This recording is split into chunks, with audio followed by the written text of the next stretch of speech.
Welcome back to Meaning from Data, Statistics Made Clear. Statistics provides conceptual tools with a very wide range of applicability, as we've seen.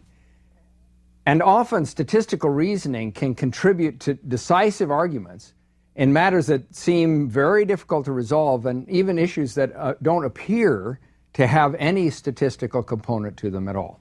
And we'll start this lecture with such an example. In 1787 and 1788, Alexander Hamilton, James Madison, and John Jay wrote a series of essays about the Constitution, advocating that the Constitution be accepted by the people of New York. These were the Federalist Papers. The goal of these papers was to convince people to vote for the Constitution, and they wrote a total of 85 essays. They didn't sign the papers with their names. They were all published under the pseudonym Publius. But of these 85 essays, the authorship was clearly known in all cases except for about a dozen. And Hamilton was known to have written 51 of these 85 essays. John Jay was known to have written 5. James Madison, was known to have written 14, and Madison with Hamilton wrote 3, leaving 12 disputed Federalist Papers. And people had disputed the authorship of these essays for many, many years, and some contended that Hamilton was the sole author, and others asserted that Madison was the author, and no one thought Jay was. So it was between Hamilton and Madison. And arguments were presented based on all sorts of things as you'd expect, namely what positions that were presented in the paper, in the disputed articles, and issues about their style of writing and so on. But none of these arguments were powerful enough to settle the dispute. In 1964, statisticians Frederick Mosteller and David Wallace published a book called Inference and Disputed Authorship, The Federalist, in which they approached the question from a statistical point of view. They recognized that different individuals develop habits of word usage that are rather distinctive from person to person. And in the case of Hamilton and Madison, there were many examples known of writing by each of the two, so that they had methods for counting the frequency of the use of different words. This was a very possible thing to do because they had these sources. And in particular, Mosteller and Wallace viewed the use of unimportant words as particularly significant, with the idea that the unimportant words were words that more or less just arise independently of the content being conveyed. By the way, this method of analysis is called discriminant analysis, trying to discriminate between, in this case, the word usage of Hamilton versus the word usage of Madison. Well, one example word, they used many words, but one specific word to ground our discussion was the word upon. Hamilton was fonder of the word upon than was Madison. And so in Hamilton's extant writing, he used upon at the rate of about 6 words per 1,000. That is 6 occurrences of the word upon per 1,000 words in his writing, on average. Well, Madison used the word upon less than once per 1,000 overall.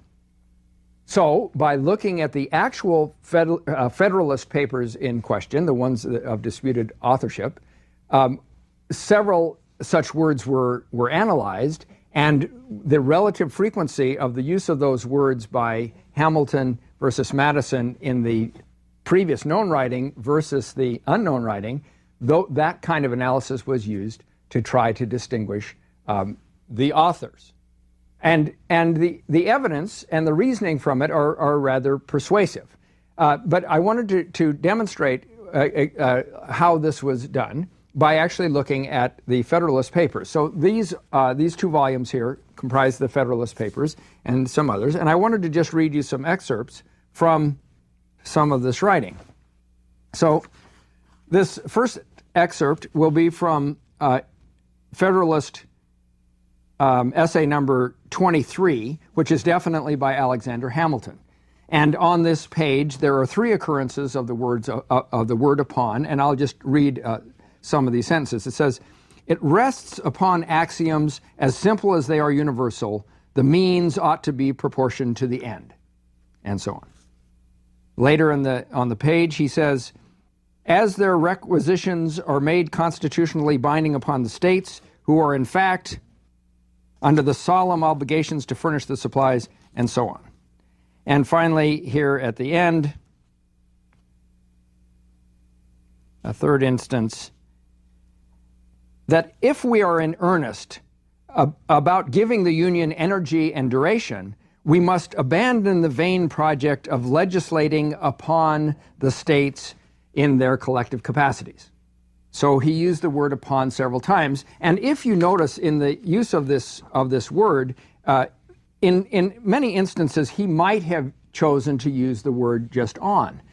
For example, here, "As their requisitions are made constitutionally binding upon the states," you could have said "on the states." So, but Hamilton used the word upon. Now, let's look at an example that is known to have been written by James Madison. So this is number 39, Federalist paper number 39, and in it, he has the following part of a sentence. "We may define a republic to be, or at least may bestow that name on, a government which derives all its powers directly or indirectly from the great body of the people." Now, you notice that if you chose to use the word upon in that sentence, it would sound quite reasonable. "We may define a republic to be, or at least may bestow that name upon, a government which derives," and so on. So perhaps Hamilton, who preferred the upon, might have used upon in that instance. Of course, in any individual case, it's completely inconclusive. Now we'll turn to one of the disputed essays, which is number 52. So this is one of the disputed essays, and here are a couple of sentences in which the word on is used, where upon might be used instead. So it says, "Under the federal system cannot possibly be dangerous to the requisite dependence of the House of Representatives on their constituents." You might have said, the author might have said, "requisite dependence of the House of Representatives upon their constituents." It reads rather well. Or here's another example. "The advantage of biennial elections would secure to them every degree of liberty which might depend on a due connection between their representatives and themselves." And that might have been written, "every degree of liberty which might depend upon a due connection between their representatives and themselves." So we see that in these examples, there are choices being made that the author makes in each instance of whether to use the word on or upon.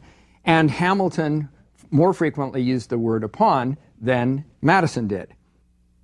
In this particular dispute, it was discovered that, in fact, the authorship of these papers, that is to say, the word usage of meaningless words, corresponded much more strongly with Madison than with Hamilton.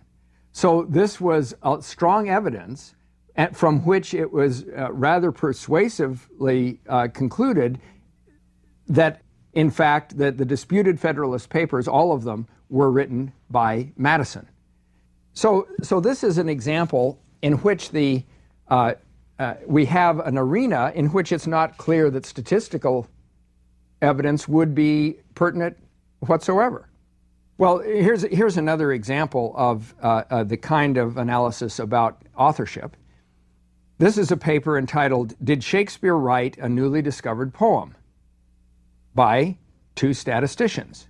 Well, you might expect that it would be written by two English professors, but no, this is written by two statisticians. And in this paper, there's a different strategy by which these statisticians try to decide whether or not a poem was written by Shakespeare.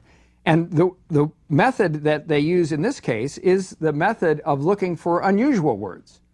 So the previous strategy was to look for usual words and how frequently usual words were used. This strategy is another statistical variant in which they look for unusual words. The kind of statistics that they presented were ones where they tried to claim that among the words that Shakespeare used, very frequently, he used words very few times. In other words, his vocabulary included 31,534 distinct words that appear in the Shakespeare canon, in the 884,640 total words in the Shakespearean canon. It's interesting that all these things are so precise. But the concept here was to look at the words in this newly discovered poem. So a poem was discovered by Gary Taylor on November 14th, 1985.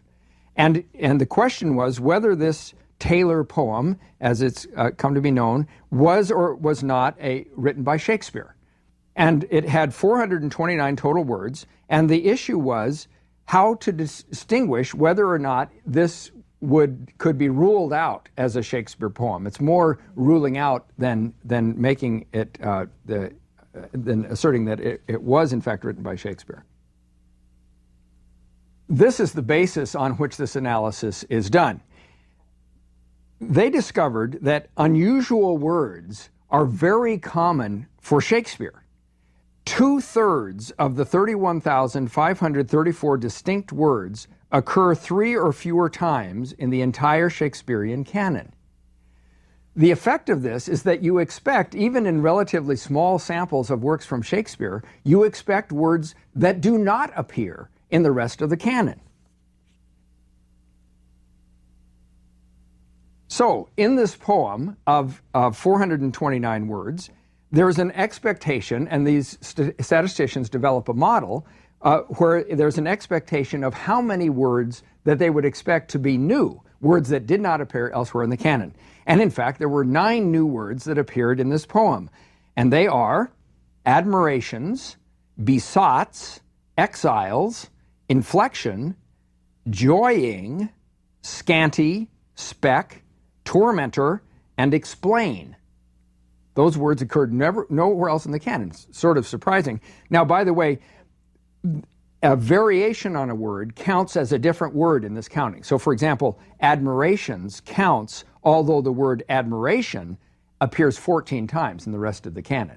And besoughts counts as a new word, although besotted did appear elsewhere in the canon. So using this strategy and a data analysis, these statisticians were able to adduce evidence that, in fact, this poem was certainly possibly written by Shakespeare. One thing that is sort of troubling about this, I'm sure to a lot of people who are in the subjects of literature or history, is that it seems somehow wrong that decisive evidence in favor of one theory or another would not be based on expertise in the area in which this evidence is being adduced. So I wonder whether how experts feel about these kinds of arguments. But the evidence is very difficult to refute without further kinds of evidence. I wanted to say one word about the distinction between the evidence, the way that it is evaluated by Bayesian statisticians versus frequentist statisticians, which are other variety. Namely, a Bayesian would be willing to say that given the word usage in the Federalist Papers, that there is a 99.9% chance that it's written by Madison. Whereas the frequentist would say that makes no sense. Either the paper was written by Madison or it was not written by Madison. We should not ascribe a probability to the concept of something that is either true or it's not true. Instead, we could make assertions like this, that randomly selecting a collection of 1,000 words from a person's writing who generally has 6 apons per 1,000 would have a probability of such and such occurring by chance alone to have a document that has no use of the words upon. That kind of reasoning would be agreed to by both camps. Well, using data and statistical analysis is obviously a central part of our world today, but I will argue that it will become even more prominent, a part of our world in the future. And the main reason is the computer, the continuing development of computer technology. With the computer, it's now possible to deal with large databases, and we can use techniques that were previously computationally impossible. Some techniques, for example, involve simulation as a means to understand a collection of data, where you simulate things and see what happens. And often these methods are computationally intensive. And consequently, as we become increasingly able to have more computer power applied to them, then these methods become concomitantly increasingly valuable. So in these lectures, by the way, we've shown several times examples where we've simulated data to demonstrate the efficacy of, for example, an estimator. Remember in the German tank example, we said, how are we going to estimate how many German tanks there were? And we simulated using the style what we proposed as a method of estimation in order to get examples to get a sense of how effective that estimator really was.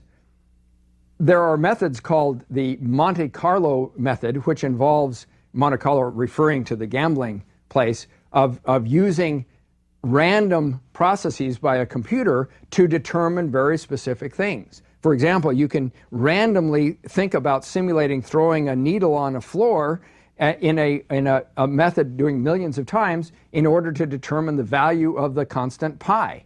It's a very strange thing, and I won't explain it here, but that's an example of a Monte Carlo kind of method where randomness and computer simulation can lead to a definite result.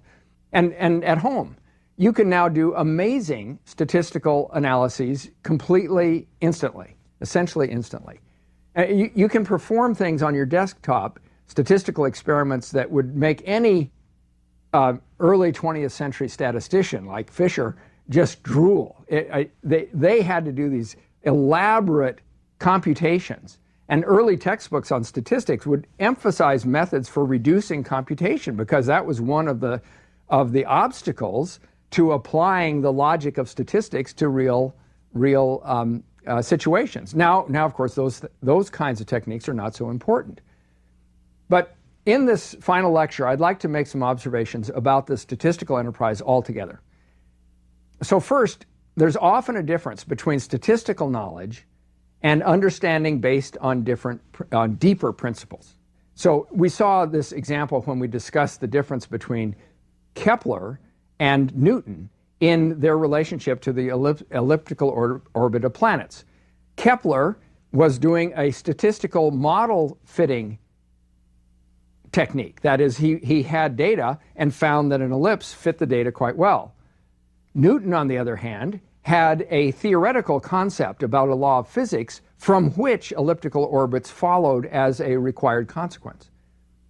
But I wanted to give a more down-to-earth example that occurred when I was serving on a committee where the committee had to do with trying to prepare teachers, future mathematics teachers.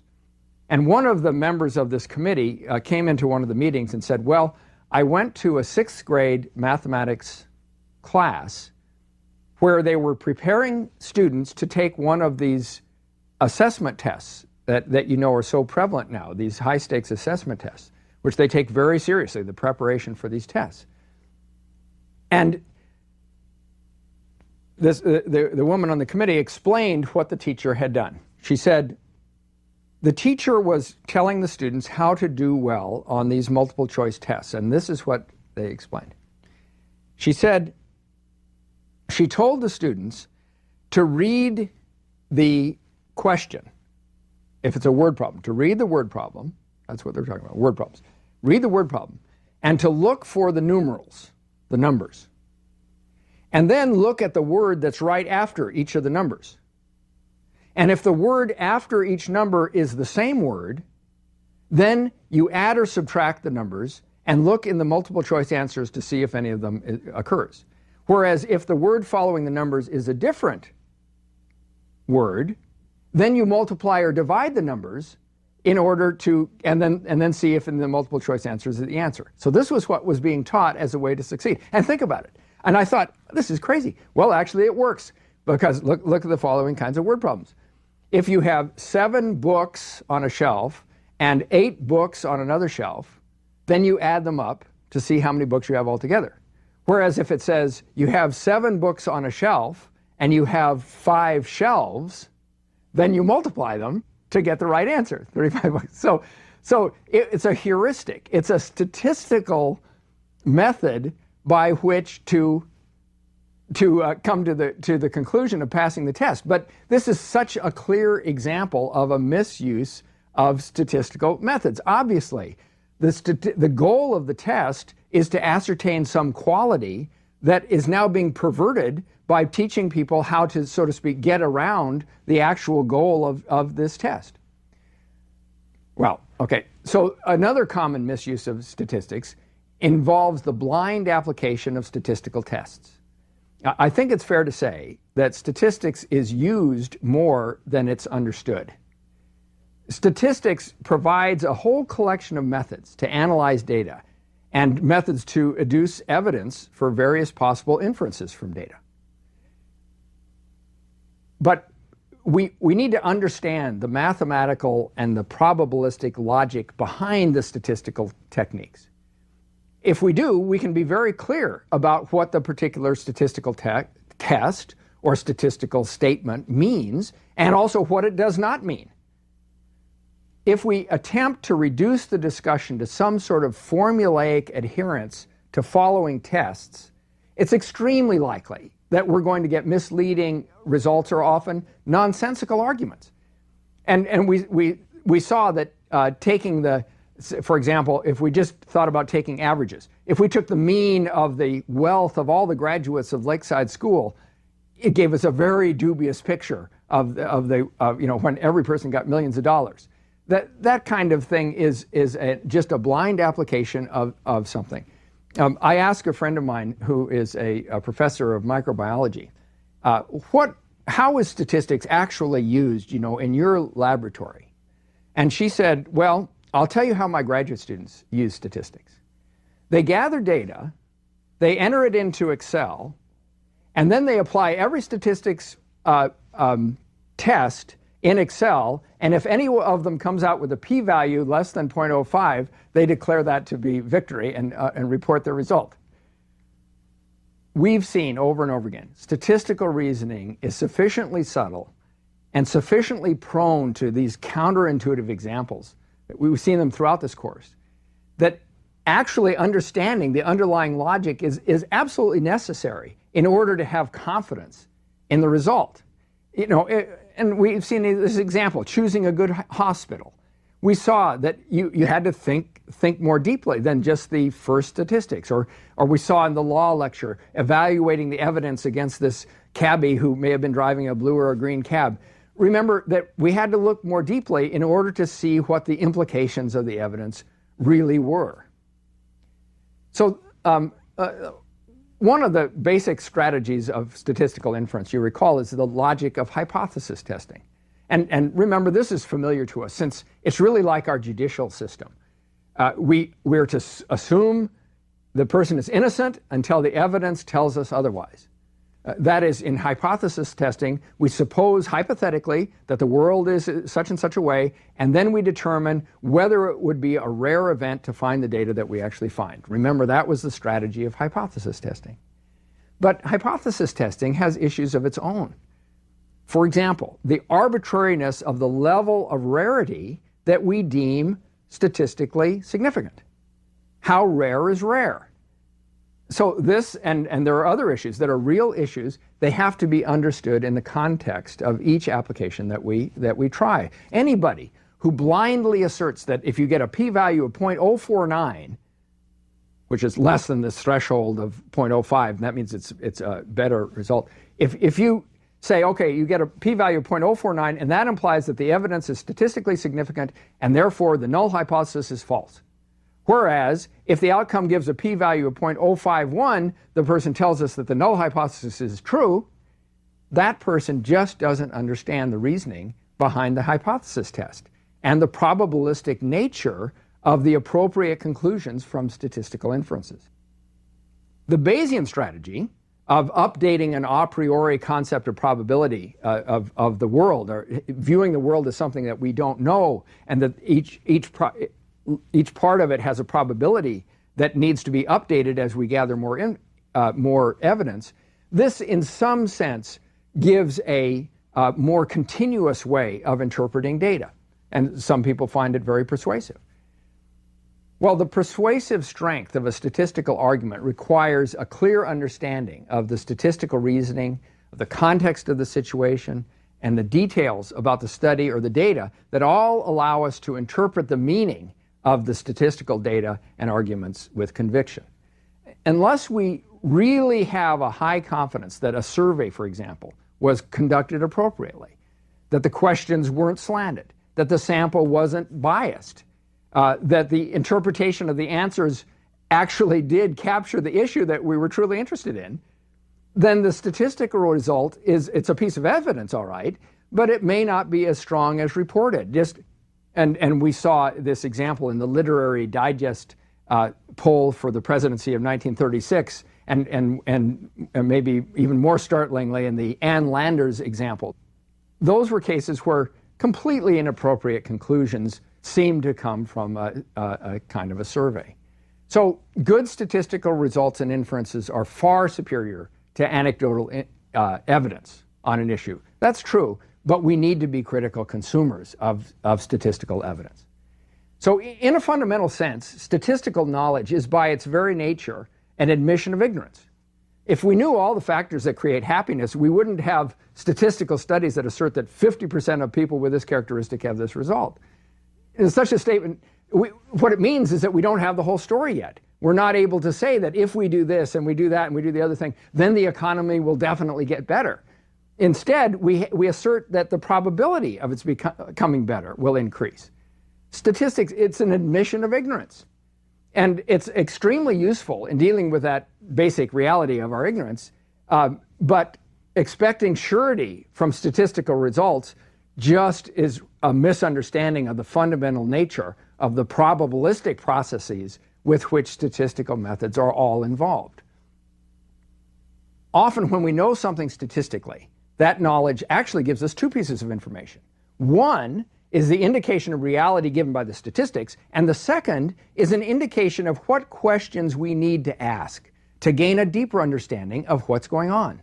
For example, if we learn that a higher percentage of people who have high cholesterol develop heart trouble than those with lower cholesterol, then we're led to investigate the mechanism by which high cholesterol causes heart problems. So in some cases, the underlying reason for the correlation may not be known. And in those cases, and if we're talking about medicines, it's a question about whether to treat the symptom or not. Well, in a very fundamental way, much of the human experience, seems to me, is centered on the quest to derive meaning from the information we receive about the world. And in all realms, there are challenges. But when the information comes in the form of data, particularly numerical data, we meet special challenges.